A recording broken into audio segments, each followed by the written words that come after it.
धरती पर अब आएगा सिलसिला।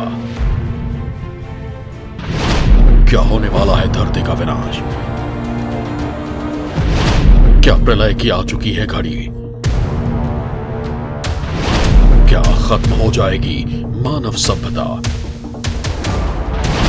क्या मिट जाएगी मानव संस्कृति? क्या एक साथ फटने वाले हैं सभी परमाणु बम? क्या रूस और यूक्रेन का युद्ध दुनिया को कर देगा तबाह? क्या परमाणु युद्ध की तैयारी कर रहे हैं सभी देश? महाविनाश के नजदीक आ चुकी है घड़ी।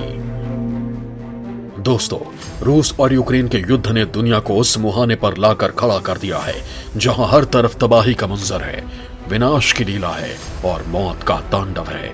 यह तांडव इतना भयानक है जिसकी कल्पना भी कभी किसी ने नहीं की थी, लेकिन ये अभी वानगी भर है, क्योंकि जो होने वाला है वो महाविनाशकारी है जिसकी कल्पना मात्र से आप सिहर उठेंगे, आपकी नींद उड़ जाएगी, दिमाग काम करना बंद कर देगा, आप बदहवास हो जाएंगे और पल पल मौत का एहसास आपको डराता रहेगा। जी हां दोस्तों, कुछ ऐसा होने की आशंका जताई जा रही है रूस और यूक्रेन के युद्ध को लेकर। इस युद्ध में अब परमाणु बम की बात हो रही है, वो परमाणु बम जो विनाश लाता है, जो मानवता को तबाह कर जाता है, कुछ ऐसा जख्म दे जाता है जिसके निशान ताउम्र ताजा रहते हैं। दोस्तों सोचिए, अगर विश्व के देशों में परमाणु युद्ध छिड़ जाए तो क्या अंजाम होगा?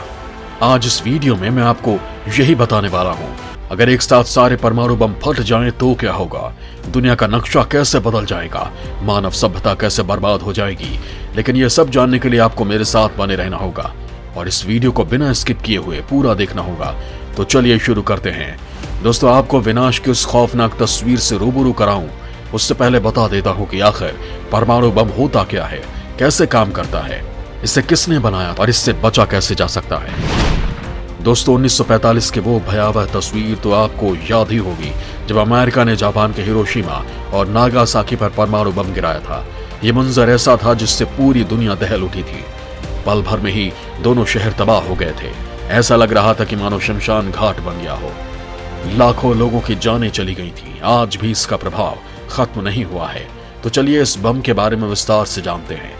दोस्तों, परमाणु बम नाभिकों के विभाजन से पैदा हुई एनर्जी का इस्तेमाल करता है। इस प्रक्रिया को परमाणु विखंडन कहते हैं, जो परमाणु बम को जन्म देती है।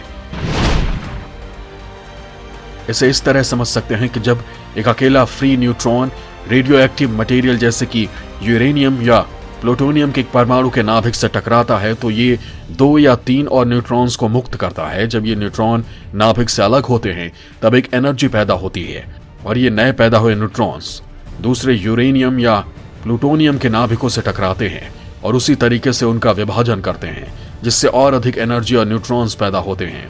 दोस्तों, अब सवाल ये उठता है कि फटता कैसे है। हर परमाणु के केंद्र में एक नाभिक होता है। उस नाभिक को तोड़कर अलग करने या दो नाभिकों को एक साथ जोड़ने के दौरान बड़ी मात्रा में ऊर्जा पैदा होती है। परमाणु हथियार इसी ऊर्जा का इस्तेमाल विस्फोट करने के लिए करते हैं। दोस्तों, परमाणु बम कितना खतरनाक होता है और ये किस तरह मानव समूह का विनाश करता है वो भी आपको बता देता हूं। दोस्तों, परमाणु बम भारी मात्रा में ऊर्जा छोड़ते हैं जिससे विनाश अधिक होता है। परमाणु बम से कितना नुकसान होता है इस बात का अंदाजा आप जापान को देखकर लगा सकते हैं। इन दोनों शहरों पर गिराए जाने वाले परमाणु बमों के नाम लिटिल बॉय और फैट मैन थे। ऐसा कहा जाता है कि जब इन 2 शहरों पर परमाणु बम गिराए गए थे तब 1,40,000 से अधिक लोग हिरोशिमा में, जबकि 74,000 से अधिक नागासाकी में 1945 के अंत तक मारे गए थे। हिरोशिमा में बम गिरने से 15,000 टन टीएनटी का विस्फोट हुआ, जिसके कारण 70% इमारतें बुरी तरह से तबाह हो गई थी।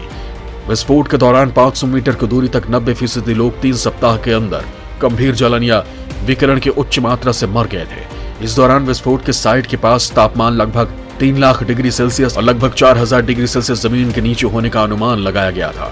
दोस्तों, इस खतरनाक हथियार को 1945 में रॉबर्ट ओपेनहाइमर ने बनाया था। इन्हें father of the atomic bomb के नाम से भी जाना जाता है। दोस्तों, क्या आप जानते हैं कि किस देश के पास कितने परमाणु बम हैं जिससे वो दुनिया को तबाह कर सकते हैं? अगर नहीं जानते तो मैं आपको बता देता हूं।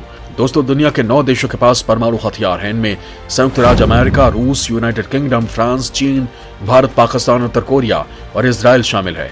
अमेरिका के पास 5500 परमाणु बम हैं, जबकि रूस के पास 6257 परमाणु हथियार हैं। फ्रांस के पास 290, ब्रिटेन के पास 225, चीन के पास 350, भारत के पास 160, पाकिस्तान के पास 165, उत्तर कोरिया के पास 45 और इजराइल के पास 90 परमाणु हथियार हैं। दोस्तों, परमाणु बम क्या होता है ये तो आपने अच्छे से जान लिया, लेकिन क्या आप जानते हैं कि परमाणु हमला कैसे किया जाता है और किसके आदेश होने पर परमाणु बम छोड़ने का फैसला किया जाता है? अगर नहीं जानते हैं तो मैं आपको बता देता हूं। दोस्तों, अगर कोई देश किसी दूसरे देश पर परमाणु हमला करना चाहता है तो उसे लंबी प्रक्रिया से होकर गुजरना पड़ता है। भारत की बात की जाए तो यहाँ देश के प्रधानमंत्री के पास परमाणु हमले पर आखिरी फैसला करने की शक्ति होती है और प्रधानमंत्री के आदेश मिलने पर ही भारत किसी दूसरे देश पर परमाणु हमला कर सकता है। दरअसल देश का प्रधानमंत्री न्यूक्लियर वेपन का नेतृत्व करता है जो परमाणु से जुड़े कार्यों को अंजाम तक पहुंचाती है। प्रधानमंत्री के आदेश मिलने पर ही ये परमाणु संबंधी ऑपरेशन करती है। प्रधानमंत्री के पास एक स्मार्ट कोड होता है जिसका इस्तेमाल परमाणु बम छोड़ने के दौरान किया जाता है। इस कोड के बिना परमाणु हमला नहीं किया जा सकता। इस स्मार्ट कार्ड के अलावा भी कई अन्य गोपनीय कार्रवाई की जाती है। प्रधानमंत्री भी इस कोड का इस्तेमाल करने से पहले कैबिनेट कमेटी, राष्ट्रीय सुरक्षा सलाहकार, chairman of chief of staff committee आदि से चर्चा करता है और इसके बाद ही फैसला लिया जाता है। दोस्तों, अब बात विनाश की उस भयावह तस्वीर की जिसकी मैंने आपसे चर्चा की थी, जिसका अंदेशा जाहिर किया जा रहा है, जिससे लोग भयाक्रांत हैं।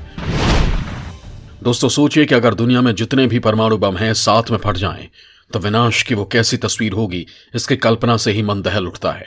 जापान को याद कीजिए, किसी को नहीं मालूम था कि ऐसा कुछ होने वाला है जो उनकी जिंदगी बदल देगा, उन्हें मौत के आगोश में सुला देगा और जो बचेंगे उनकी जिंदगी नरक से बदतर होगी। कुछ ऐसा ही हुआ था अगस्त 1945 में, जब दूसरे विश्व युद्ध के दौरान अमेरिका ने जापान के हिरोशिमा और नागासाकी पर परमाणु हमला किया था। यह हमला इतना जोरदार था कि हजारों लाखों लोग चंद मिनटों में ही मौत के आगोश में समा गए थे। इस धमाके के सालों बाद भी लोगों की जान जाती रही। रूस और यूक्रेन के बीच जारी जंग भी परमाणु युद्ध के मुहाने पर पहुंच गया है। रूस के राष्ट्रपति पुतिन ने परमाणु बमों को तैनात करने का आदेश दे दिया है, जिसके बाद अमेरिका और दूसरे पश्चिमी यूरोपीय देश भी एक्टिव हो गए हैं। माना जा रहा है कि रूस अगर ऐसा कुछ करता है तो ये देश उसका करारा जवाब देंगे। दोस्तों, परमाणु युद्ध कुछ और नहीं बल्कि तबाही लेकर आता है। अगर इस युद्ध के दौरान 10 या सैकड़ों बम गिर जाएं तो न सिर्फ लाखों करोड़ों मौतें होंगी बल्कि धरती का पूरा क्लाइमेट सिस्टम ही बिगड़ जाएगा। स्विट्जरलैंड की एक संस्था international campaign to abolish nuclear weapon के मुताबिक एक परमाणु बम झटके में लाखों लोगों की जान लेगा, पूरा शहर तबाह कर देगा और अगर मौजूदा हालात में कई सारे परमाणु हथियारों का इस्तेमाल होता है तो इसमें करोड़ों लोग मारे जाएंगे। वहीं अगर अमेरिका और रूस के बीच बड़ा परमाणु युद्ध छिड़ गया तो मरने वालों की संख्या 10 करोड़ का आंकड़ा पार कर जाएगी। मुंबई, जहां हर 1 किलोमीटर दायरे में 1 लाख से ज्यादा लोग रहते हैं, अगर वहां हिरोशिमा जैसा परमाणु बम गिर जाए तो एक हफ्ते में 8.70 लाख से ज्यादा मौत हो जाएंगी। इतना ही नहीं, किसी युद्ध में अगर दुनिया में मौजूद 1% से भी कम परमाणु हथियारों का इस्तेमाल होता है तो इससे 2 अरब लोग भुखमरी के कगार पर पहुंच सकते हैं। साथ ही पूरा हेल्थ सिस्टम भी तबाह हो जाएगा, जिससे घायलों को इलाज भी नहीं मिल सकेगा। जो परमाणु बम हिरोशिमा में गिरा था, अगर उसी साइज के 100 बम गिर जाते हैं तो धरती का पूरा सिस्टम ही बिगड़ जाएगा। ऐसा हमला होने पर क्लाइमेट सिस्टम बुरी तरह से प्रभावित होगा और खेती पर भी असर होगा। अभी दुनिया ग्लोबल वार्मिंग से जूझ रही है, लेकिन परमाणु युद्ध होने पर धरती का तापमान तेजी से कम होने लगेगा, क्योंकि इन हमलों से इतना धुआं निकलेगा जो धरती की सतह पर जम जाएगा।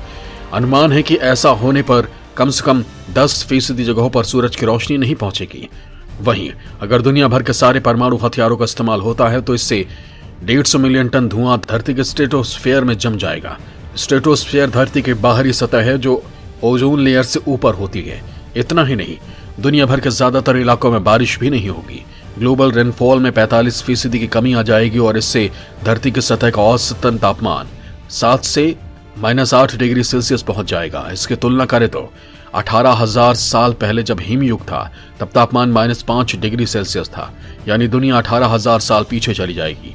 परमाणु बम जब गिरता है तो उसे तबाही मचाने में सिर्फ 10 सेकंड लगता है, लेकिन उसका असर दशकों तक रहता है।